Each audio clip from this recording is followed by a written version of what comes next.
Shalom, selamat pagi Bapak Ibu Saudara yang dikasihi Tuhan. Salam sejahtera buat saudara semua dimanapun berada.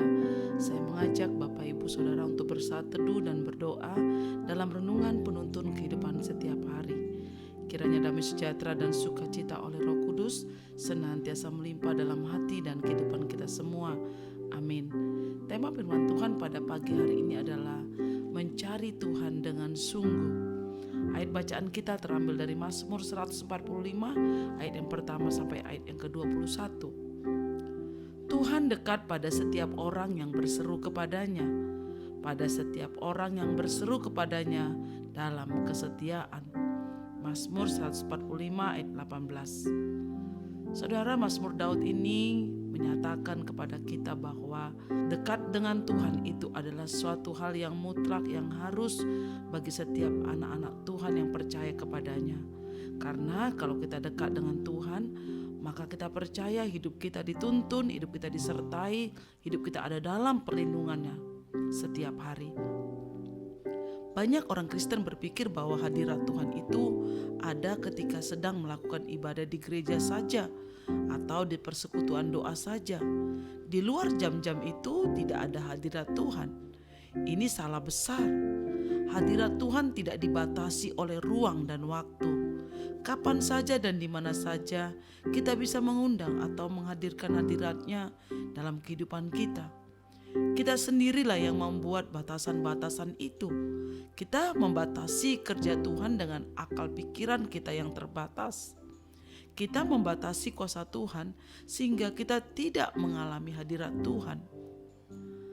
Ketika Adam dan Hawa tinggal di Taman Eden, mereka memiliki hubungan yang sangat dekat, atau kata lain sangat karib, sangat intim dengan Tuhan.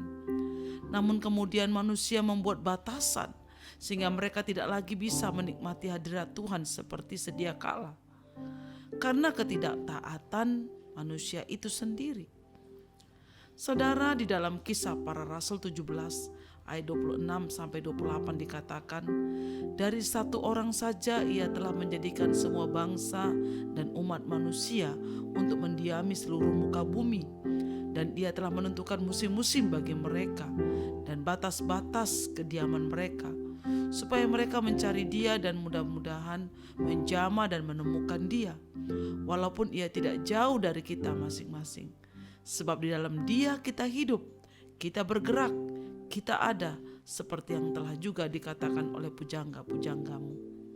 Nah saudara, sesungguhnya manusia diberi kesempatan yang seluas-luasnya untuk menemukan Tuhan dan hadiratnya.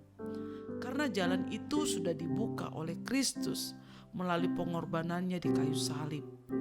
Tapi tidak semua manusia bersungguh-sungguh mencari Tuhan.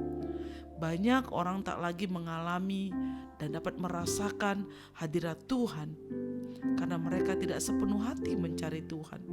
Mereka mencari Tuhan hanya sebatas kegiatan agamawi, tanpa disadari oleh kerinduan hati, oleh rasa haus dan lapar akan Tuhan. Bahkan tanpa disadari, mereka sepertinya gak perlu Tuhan. Pemazmur menyatakan kalau kita berseru kepada Tuhan dalam kesetiaan, kita pasti akan menemukan dan mengalami hadiratnya dan merasakannya. Tuhan akan mendekat. Seberapa besar saudara merindukan kehadiran Tuhan atau hadiratnya di dalam kehidupanmu setiap hari? Adakah engkau merindukan Tuhan pada waktu pagi hari? Seperti rusa yang merindukan sungai, seperti tanah gersang yang merindukan hujan. Harusnya seperti itulah hati kita ketika kita merindukan Tuhan. Kita menantikan Tuhan. Kita memerlukan Tuhan di dalam kehidupan kita, saudara. Adakah kita pagi-pagi tidak mencari Tuhan? Apa yang kita lakukan di pagi hari? Apakah kita sibuk dengan kesibukan kita? Tanpa lebih dahulu kita datang mengucap syukur, memuji, menyembah Tuhan, bahkan membaca firman Tuhan. Ini adalah membuktikan kalau kita benar-benar merindukan Tuhan, benar-benar kita mencari Tuhan. Di pagi hari kita pasti bangun kita ingat mengucap syukur kepada Tuhan dan menyerahkan seluruh kehidupan kita, seluruh yang kita kerjakan di dalam kuasa dan penyertaan Tuhan. Saudaraku, seberapa besar kita merindukan kehadiran Tuhan, hadirat Tuhan ketika kita diberkati, ketika kita mengalami masalah, itu yang akan menentukan seberapa besar iman yang kita miliki kepada Tuhan. Ketika tabut Tuhan atau lambang kehadiran Tuhan berada di rumah Obed-Edom, saudara, hanya dalam kurun waktu 3 bulan saja sesuatu yang besar terjadi. Saudaraku, Bapak Ibu boleh membacanya dalam 2 Samuel 6 ayat 10 dan 12. Apa yang terjadi atas keluarga rumah Obed-Edom ketika hadirat Tuhan ada di sana.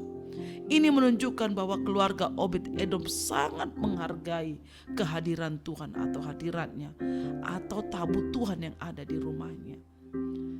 Saudara, berapa banyak di antara kita yang seringkali mengabaikan tentang merasakan kehadiran Tuhan, mencari Tuhan dengan sungguh-sungguh.